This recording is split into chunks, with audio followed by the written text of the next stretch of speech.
Shalom, soyez bénis.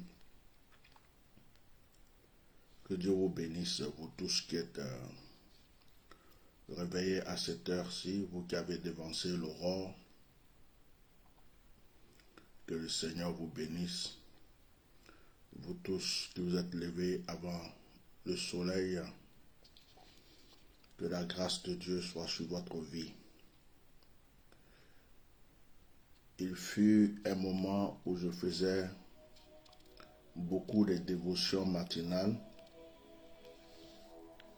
Je fais partie des personnes qui ont commencé, ou je veux même dire, je suis la personne qui avait commencé les dévotions matinales sur Facebook. Je le faisais à chaque 6 heures du matin, chaque 6 heures de la France, et chaque 6 heures de Paris. C'est après mon retour de la Martinique. Après mon retour de la Martinique, vu que nous n'étions pas réellement en place, j'ai donc arrêté un peu les dévotions matinales à cause des préoccupations et de beaucoup de choses à faire. Mais je suis un homme spirituel et je marche par l'esprit. Cette nuit, ça n'a été que révélation. Cette nuit, j'étais en réunion avec le Saint-Esprit. Et ce matin, le Seigneur m'a recommandé de faire une dévotion matinale, un moment de prière avec vous. Que Dieu bénisse ce moment, que le Saint-Esprit soit présent, que tous les cœurs qui sont présents soient remplis de grâce et de bénédiction. Ce matin, je sais que le Seigneur va donner quelque chose de particulier à une personne. Nous sommes la créature de Dieu. Nous sommes les enfants de Dieu. Nous sommes le peuple de Dieu. C'est lui qui nous a créés. C'est lui qui nous a fait. C'est lui qui nous donne le souffle de vie. Nous devons lui rendre gloire. Si l'Éternel nous a créés, c'est pour que nous puissions l'adorer. Si l'Éternel nous a créés, c'est pour que nous puissions le servir. Ce matin, je voudrais, dans le précieux nom de Jésus-Christ de Nazareth, passer un moment avec vous. Je suis convaincu que le Saint-Esprit fera quelque chose de particulier dans la vie d'une personne. Je suis votre serviteur, le bishop Melchisedec, fondateur du Myriade, qui est un ministère de réveil. Si vous voulez connaître le Myriade, vous visitez mon site, notre site, qui est le www.myriadefrance.net. Avant toute chose, je voulais vous annoncer que ce soir, nous aurons un direct à 21h de Paris, un direct spécial. Ça sera du face à face to face. Nous serons en face du Seigneur et nous allons voir la démonstration de la puissance de Dieu. Si tu avais un témoignage à rendre, tu peux le prévoir pour ce soir. Tu avais un sujet de prière, tu peux aussi le prévoir pour ce soir. Et j'ai demandé à ce que vous prévoyez une poignée de sel, une poignée de terre et un verre d'eau, plus vos sujets de prière que vous écrivez sur un bout de papier. Ce sont les recommandations que j'ai reçues de l'Esprit. C'est vrai que certaines personnes font des actions prophétiques, mais ils ne sont pas poussés par Dieu, ils trichent les autres pour le faire. Mais je fais tout ce que je le fais sous l'inspiration, la direction du Saint-Esprit. Heureusement qu'il y a des résultats. Heureusement qu'il y a des témoignages. Heureusement que beaucoup de personnes rendent gloire à Dieu. Alors, prévoyez votre poignée de sel, prévoyez votre huile, votre poignée de sel, votre poignée de terre et votre sujet de prière, sans oublier votre verre d'eau ou votre bouteille d'eau. Ça sera pour ce soir, à 21h. Maintenant, nous allons prier le Seigneur, nous allons passer un moment ensemble. Si tu étais chargé, que le Seigneur puisse te décharger ce matin. Si pendant cette nuit tu as fait des couchements, que le Seigneur puisse combattre tes ennemis qui ont essayé de t'atteindre dans ton rêve. Si tu as des projets qui te bouffent, si tu es bloqué, tu te sens bloqué, opprimé et que tu n'as pas de solution, que le Seigneur utilise ce moment pour agir en ta faveur. Quel que soit le lieu où tu es, quel que soit l'endroit où tu es, que le Saint-Esprit soit avec toi à l'instant même où je suis en train de parler. Je veux commencer ce direct avec un psaume que l'Esprit m'a mis à cœur, le psaume 17. J'aimerais que tu répètes après moi les paroles de ce psaume pendant que je suis en train de le lire, comme si tu faisais une proclamation. C'est une dévotion matinale. Nous sommes en train de prier ensemble. Alors, il est exactement 6h42. Nous allons essayer de prendre une trentaine de minutes, une quarantaine de minutes ensemble pour commencer bien la journée. Psaume 17. Éternel, écoute la droiture, sois attentif à mes cris. Prête l'oreille à ma prière faite avec des lèvres sans tromperie. Que ma justice paraisse devant ta face. Que tes yeux contemplent mon intégrité. Si tu sondes mon cœur, si tu le visites la nuit, si tu m'éprouves, tu ne trouveras rien. Ma pensée n'est pas autre que ce qui sort de ma bouche. À la vue des actions des hommes fidèles à la parole de tes lèvres, je me tiens en garde contre la voix des violents. Mes pas sont fermes dans tes sentiers. Mes pieds ne chancellent point. Je t'invoque car tu m'exauces, ô Dieu. Incline vers moi ton oreille, écoute ma parole. Signale ta bonté, toi qui sauves ceux qui cherchent un refuge et qui par ta droite les délivrent de leurs adversaires. Garde-moi comme la prunelle de l'œil, protège-moi à l'ombre de tes ailes. Répète ce verset avec moi, le verset 8 qui dit « Garde-moi comme la prunelle de l'œil, protège-moi à l'ombre de tes ailes. » Répète encore. « Garde-moi comme la prunelle de l'œil, protège-moi à l'ombre de tes ailes. » Vous pouvez s'il vous plaît mettre les cœurs et partager, même s'il est tôt, même si c'est le matin. Quand vous êtes connecté au direct, faites cela. Partagez massivement, partagez dans les groupes. Ça va permettre à d'autres personnes de pouvoir bénéficier de la grâce que vous avez. Soyez tous bénis. Contre les méchants qui me persécutent, contre mes ennemis acharnés qui m'enveloppent. Ils ferment leurs entrailles, ils ont à la bouche des paroles hautaines. Ils sont sur nos pas, déjà ils nous entourent, ils nous épient pour nous terrasser. On dirait un lion avide déchiré, et lionceau aux aguets dans son repère. Lève-toi, Éternel, marche à sa rencontre, renverse-le. Délivre-moi du méchant par ton glaive. Délivre-moi des hommes par ta main, Éternel, des hommes de ce monde.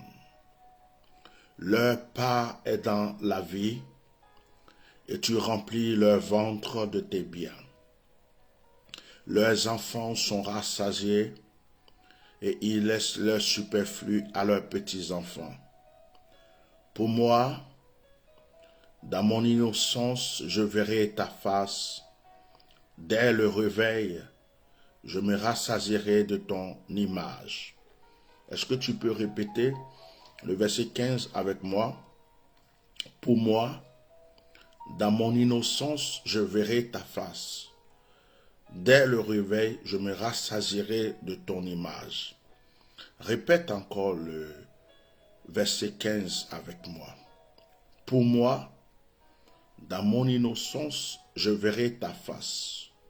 Dès le réveil, je me rassasierai de ton image. Oh my God. Je vais m'appuyer sur ce psaume 17 ce matin pour prier avec toi, mon frère, avec toi, ma soeur. Ce psaume est un psaume de prière.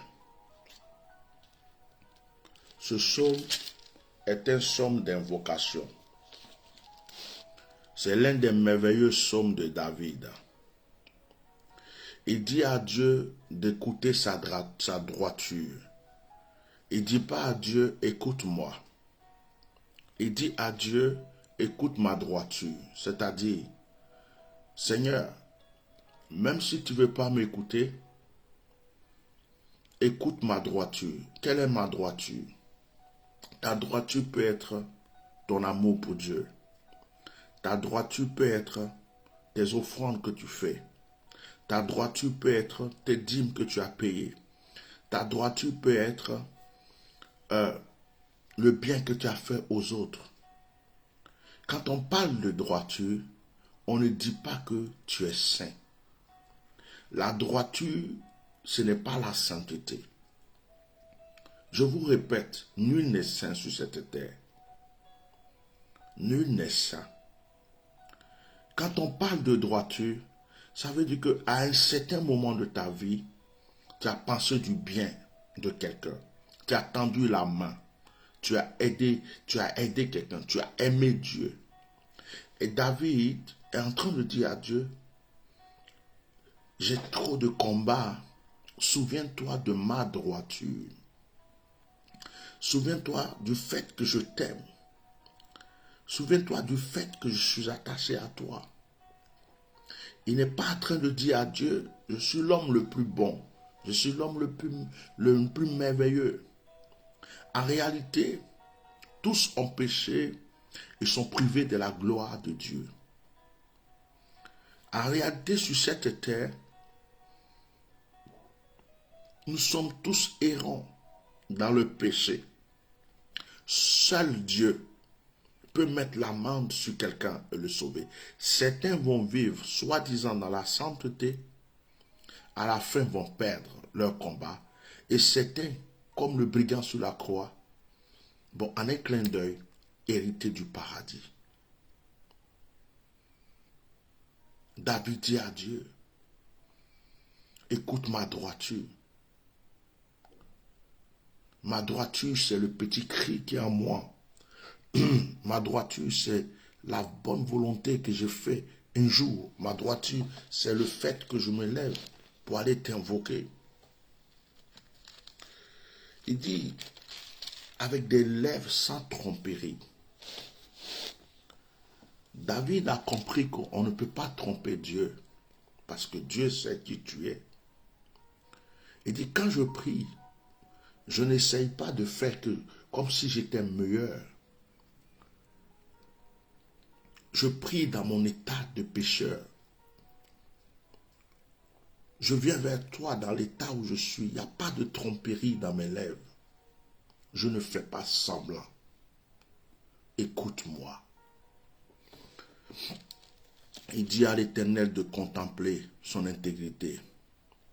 Il dit à Dieu, si tu sondes mon cœur, si tu visites la nuit, si tu m'éprouves, tu ne trouveras rien. David dit à Dieu dans ce verset 3 que ce qui sort de sa bouche, c'est ce qui est dans son cœur. Même si ce qui sort de sa bouche est mauvais, c'est ce qui était dans son cœur. Il n'y a pas de tromperie en lui. Il n'est pas hypocrite. Il dit à Dieu, ce qui sort de ma bouche, c'est ce qui vient de mon cœur. Et David invoque l'Éternel. Le verset 6, il invoque Dieu. Il dit à Dieu qu'il a exaucé. Je vous enseigne quelque chose aujourd'hui. Quand vous priez, quel que soit le sujet pour lequel vous priez, même quand vous n'avez pas encore eu la réponse, avant de terminer votre prière, dites merci à Dieu. Dites-lui que vous êtes sûr qu'il a exaucé. Dites-lui que vous êtes convaincu. Vous savez, la conviction que vous avez attire les ossements. La conviction est liée à la foi.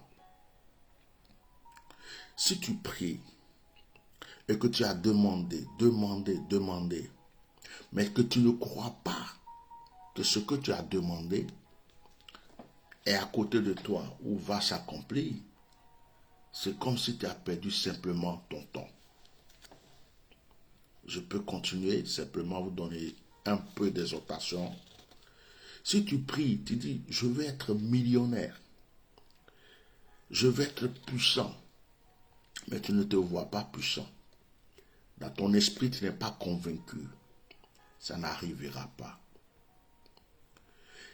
Alors, l'idée c'est quoi? Quand tu pries, à chaque fois que tu pries, regardez la prière du Notre Père.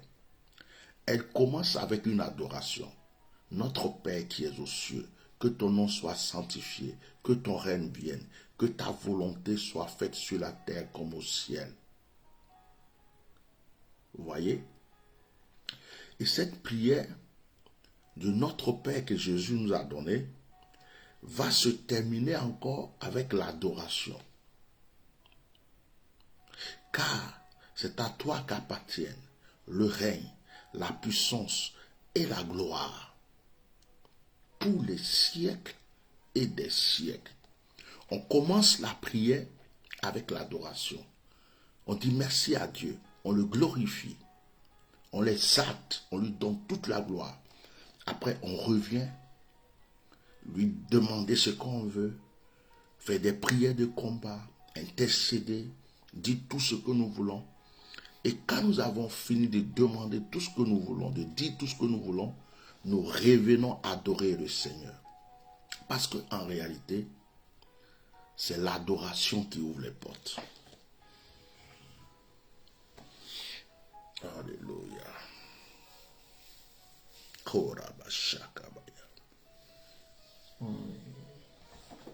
En réalité, c'est l'adoration qui attire les grâces.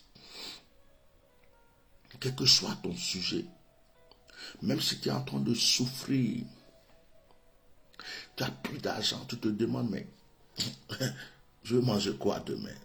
Et dans une semaine, ça va se passer comment? Tu es en train de prier pour un travail. Tu pries pour une affaire, pour une promotion.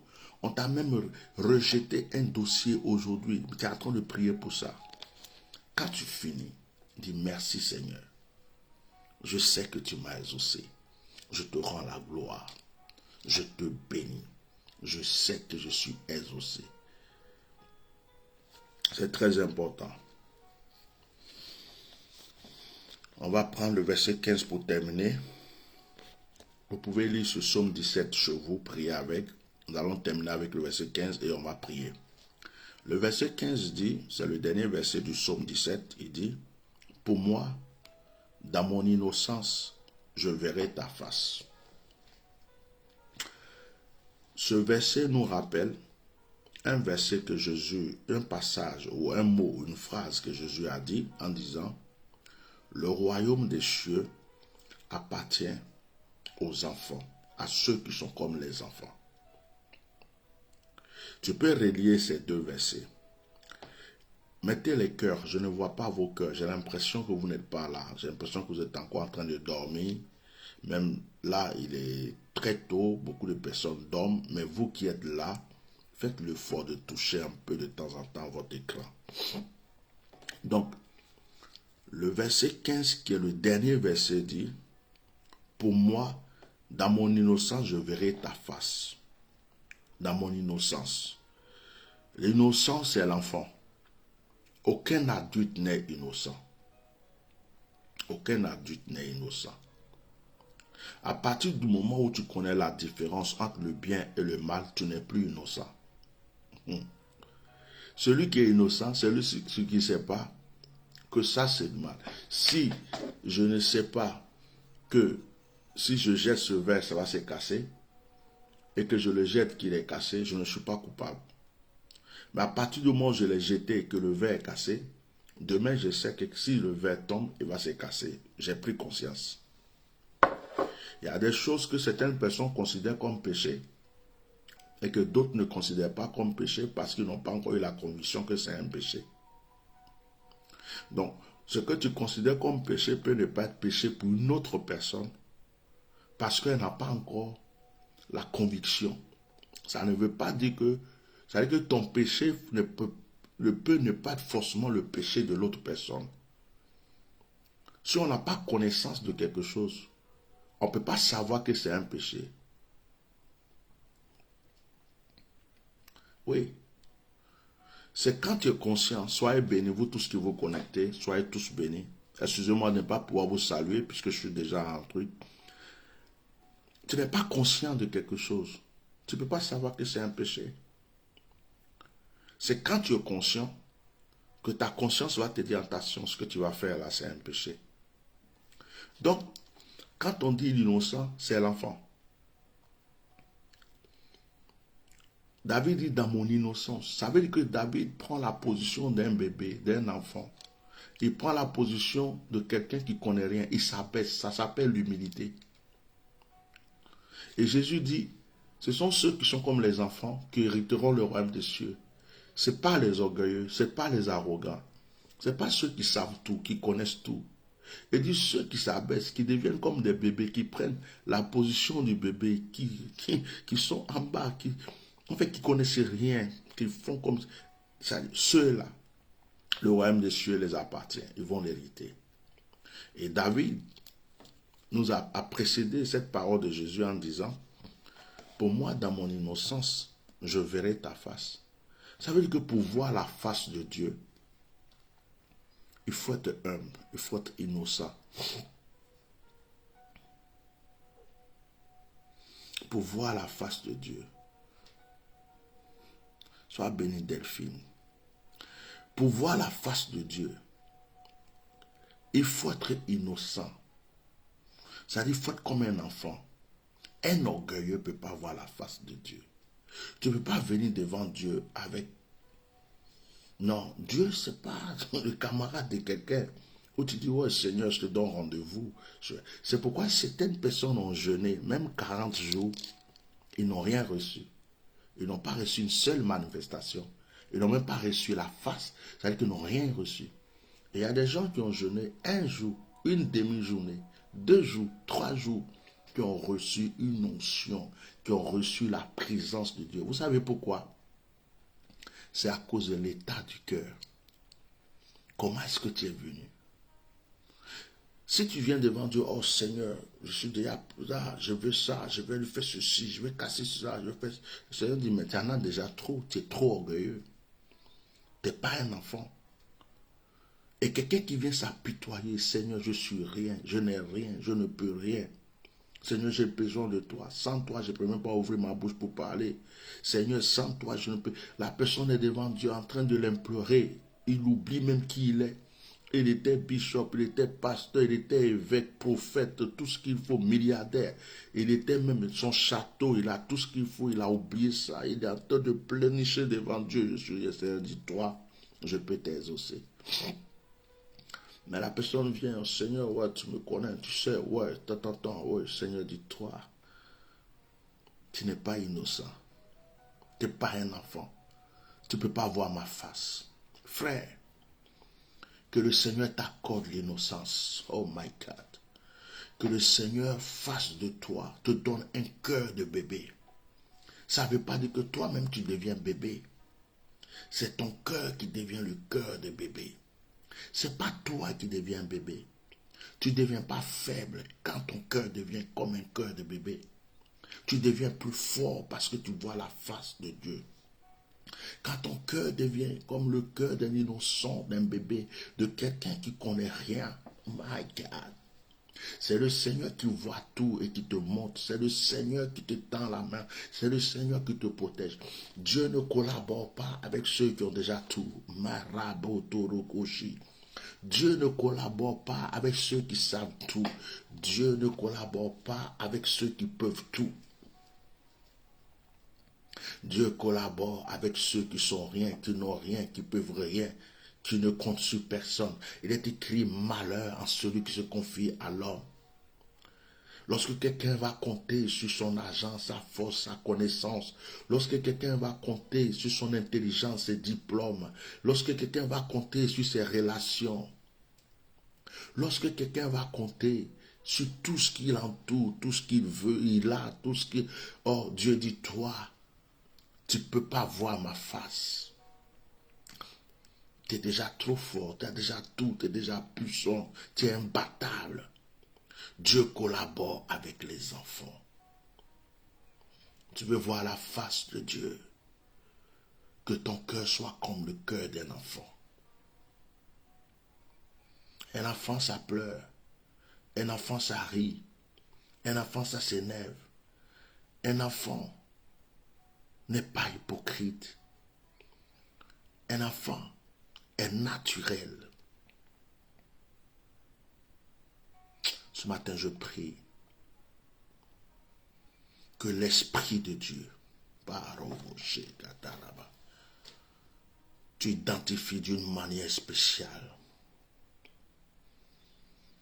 Que le Seigneur te donne le cœur qui te permettra de voir sa face. C'est merveilleux de voir la face de Dieu. Voir la face de Dieu, ça ne veut pas dire que tu vois Dieu et te montre son visage. Voir la face de Dieu, ça veut dire que tu viens dans la présence de Dieu et Dieu se manifeste d'une manière. Tu sens sa présence. Frère, deux fois je suis en train de prier dans ma chambre.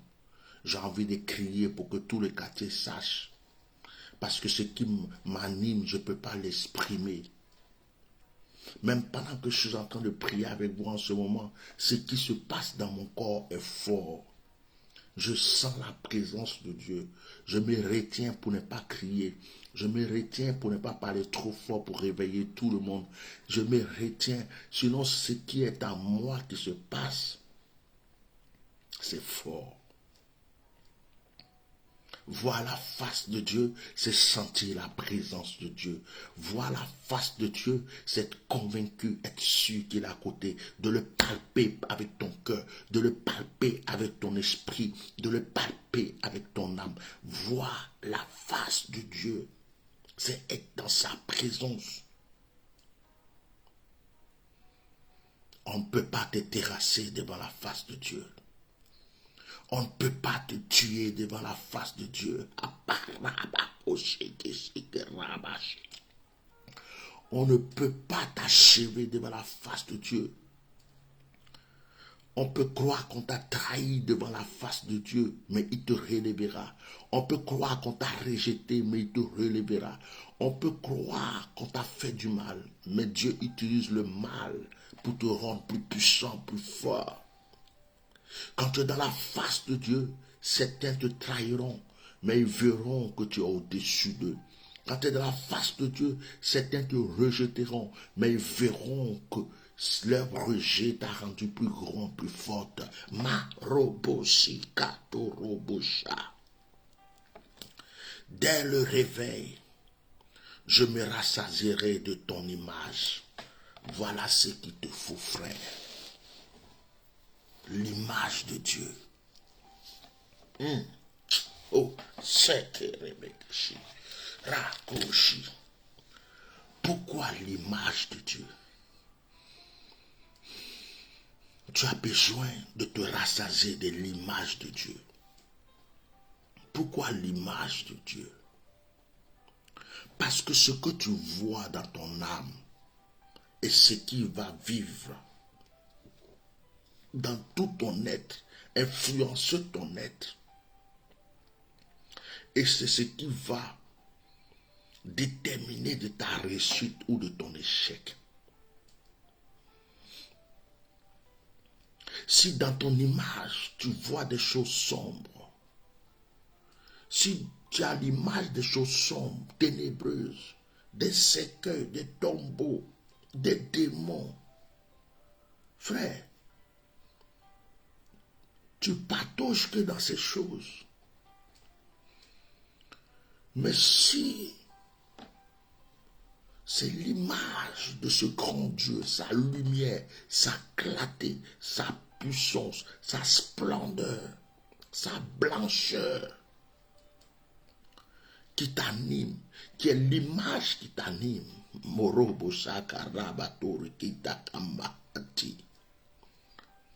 Frère, tu es exceptionnel. Ce matin, je prie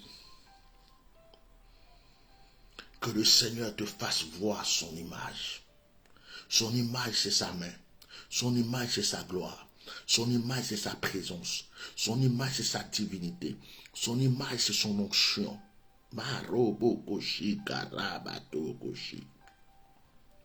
Je vais prophétiser sur votre vie. La grâce.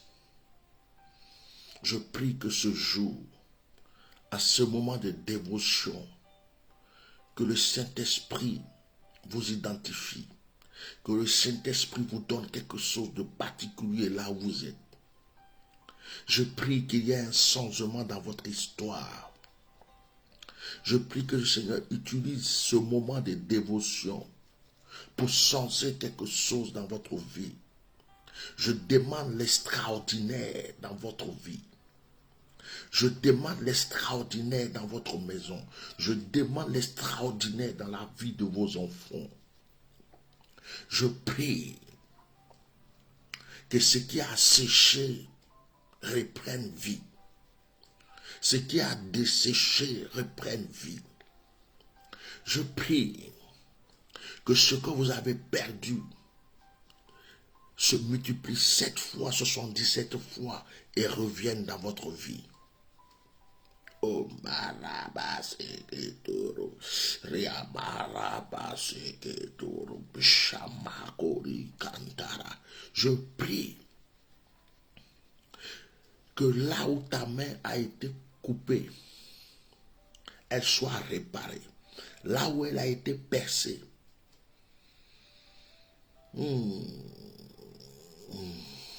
elle soit rétablie.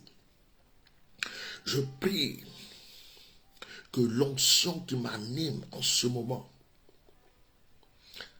t'identifie d'une manière spéciale. Que l'ange de l'Éternel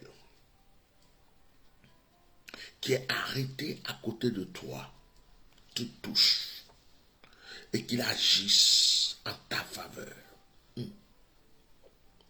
Je prie que cette vidéo de dévotion matinale guérisse tous les malades qui vont l'écouter. Libère tous ceux qui sont captifs. Je prie que pendant que tu dis Amen et que tu pries avec moi dans cette vidéo, l'Esprit de Dieu te touche et agisse d'une manière divine dans ta vie.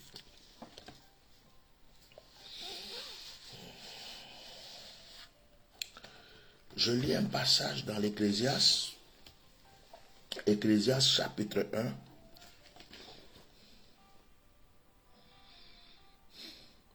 Parole de l'Ecclésiaste, fils de David, roi de Jérusalem. L'Ecclésiaste, c'est encore, voilà, c'est la parole de Salomon, fils de David. Vanité des vanités, dit l'Ecclésiaste. Vanité des vanités, tout est vanité. Quel avantage revient-il à l'homme? Le soleil se lève, le soleil se couche. Il soupire après le lieu d'où il se lève de nouveau. Le vent se dirige vers le midi, tourne vers le nord, puis il tourne encore et reprend les mêmes circuits. Tous les fleuves vont à la mer, et la mer n'est point remplie. Il continue à aller vers le lieu où il se dirige. Toutes choses sont en travail au-delà de ce qu'on peut dire.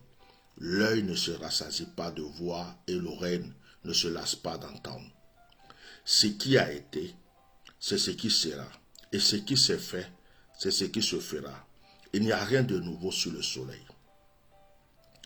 S'il y a une chose dont on dise, voici, c'est nouveau, cette chose existait déjà dans le siècle qui nous ont précédés. On ne se souvient pas de ce qui est ancien, et ce qui arrivera dans la suite ne laissera pas de souvenir chez ceux qui vivront plus tard. L'Ecclésiaste que Salomon dit, il n'y a rien de nouveau sur la terre. Il dit aussi que tout est vanité. Frère, il n'y a rien de nouveau sur la terre. Ce moment qu'on est en train de passer ensemble n'est pas nouveau. Il y a quelqu'un qui a passé un moment comme ça avec d'autres personnes. Il y a des gens qui ont été pauvres, qui sont devenus riches. Il y a des gens qui étaient riches, qui sont tombés, qui sont devenus pauvres. Il y a des gens qui étaient malades, qui ont reçu la guérison. Il y a des gens qui ne connaissaient pas Dieu, qui ont connu Dieu d'une manière extraordinaire, qui sont plus que ceux qui les avaient connus. C'est-à-dire que rien n'est nouveau. Tout ce que tu vois, tu penses que c'est nouveau, mais c'était arrivé avant. Tu n'étais pas là pour voir.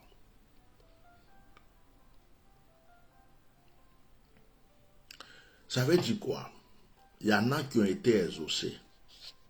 Donc si toi tu es exaucé aujourd'hui, ce n'est pas nouveau. Tout a déjà existé. Même ce qui t'arrive aujourd'hui, ce qui t'arrivera demain, ce qui t'arrivera après-demain, il n'y a rien qui est nouveau. Ce sont les gens qui pensent que c'est nouveau. Rien n'est nouveau. Rien n'est nouveau. Ce passage de l'Ecclésiaste nous interpelle aussi. Quand il dit vanité des vanités, tout est vanité. Pour nous dire que la personne à laquelle nous devons nous attacher, qui reste le même, c'est Dieu lui-même. Le reste part, ça revient. Ça part, ça revient. Le matériel part, ça revient. La santé peut être n'importe quoi. Mais Dieu seul. Il nous dit, Ecclésiaste, tout est vanité. Vanité des vanités. Je prie que tu ne sois pas comme la mer. L'Ecclésiaste dit qu'il y a tous les fleuves qui se jettent à la mer, mais la mer n'est jamais rassasiée. Ne sois pas quelqu'un qui est comme la mer, qui prend, mais qui n'est jamais content. Qui reçoit, mais qui n'est jamais content. Qui est béni, mais qui n'est jamais content. Dieu déteste cela.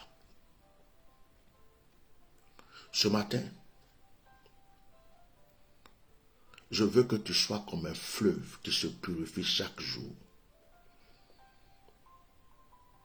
qui arrose tout ce qu'il voit sur son chemin.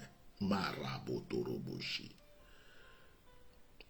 Je prie que la grâce soit sur ta vie. Que tu ne sois influencé par aucun marabout, aucun féticheur, aucun charlatan, qu'aucune puissance ténébreuse ne puisse régner sur ta vie. Si quelque chose touche ton corps, que ça devienne bénédiction, richesse, élévation. Partout où tu mets les pieds, que la grâce soit avec toi. Je te bénis ce matin. Je prie que ce moment de dévotion soit un moment de grâce dans ta vie. Je prie que ce jour soit un jour d'élévation dans ta vie. J'aimerais que chacun chez lui prie avec moi un instant avant qu'on ne termine ce direct. Tu vas répéter, Père céleste, me voici devant ta face. En ce jour, je m'humilie devant toi comme un enfant. Je reconnais que je suis ta créature. Je reconnais que je suis que de la poussière en qui tu as mis ton souffle. Père, continue de répéter après moi, Père, aie compassion de moi et donne-moi ta grâce. Pardonne mes péchés et agis en ma faveur. J'ai besoin de toi dans ces moments troubles. J'ai besoin de ton orientation, de ta direction. Je prie que ton esprit soit avec moi. Je prie que ton esprit me conduise en toutes choses. Père céleste, active les anges qui sont autour de moi et qu'ils me protègent. Que ton Esprit Saint me protège. Ô Jésus, tu as dit que tout ce que nous demandons en ton nom, tu le donnes. Tu connais mes besoins. Donne-moi maintenant. Ouvre-moi les portes des écus des cieux. Bénis-moi. Et que mon témoignage te glorifie. Continue de répéter après moi. Dis, j'appelle la bénédiction dans ma vie. J'appelle la grandeur dans ma vie. J'appelle l'élévation dans ma vie. J'appelle la prospérité dans ma vie. J'appelle la guérison dans ma vie. J'appelle la restauration dans ma vie. Dis, je suis béni. Je suis prospère. Je suis riche. Le Seigneur est avec moi. Et je proclame que tout est accompli. Dans le nom de Jésus. Amen. Chers frères et sœurs, que le Seigneur vous bénisse. Passez une très bonne journée. N'oubliez pas le direct de ce soir, c'est à 21h heure de Paris. Voilà, préparez votre poignée de sel, votre poignée de terre ou de sable, ça dépend du lieu où vous habitez. Et votre verre d'eau ou votre bouteille d'eau. Et sans oublier votre sujet de prière que vous écrivez sur un bout de papier. Que le Seigneur vous bénisse abondamment. N'oubliez pas l'opération prophète va prier ton Dieu pour moi. C'est très bientôt là. C'est très bientôt. Il me reste juste quelques jours pour me retirer. Prophète va prier ton Dieu pour moi. Inscrivez-vous avec votre nom et prénom en appelant la secrétaire. Vous donnez 2 sujets de prière et vous donnez une offrande qui est comme un sacrifice pour vous. Faites-le avec votre cœur. Faites-le selon ce que Dieu vous met dans le cœur, mais il faut que ça ait de la valeur à vos yeux. Ça me permettra de me déplacer pour pouvoir aller dans le lieu de prière. Que le Seigneur vous bénisse. Visitez toujours notre site www.3fois, c'est écrit là sur l'énoncé, www.myriadefrance.net. Voilà. Et puis abonnez-vous à notre chaîne YouTube. Que Dieu vous bénisse abondamment. Merci pour vos prières. Merci d'avoir été là. Continuez de partager ce direct à vos frères et sœurs, parce que tous ceux qui prieront avec ce direct recevront la grâce de Dieu. Shalom. Au revoir.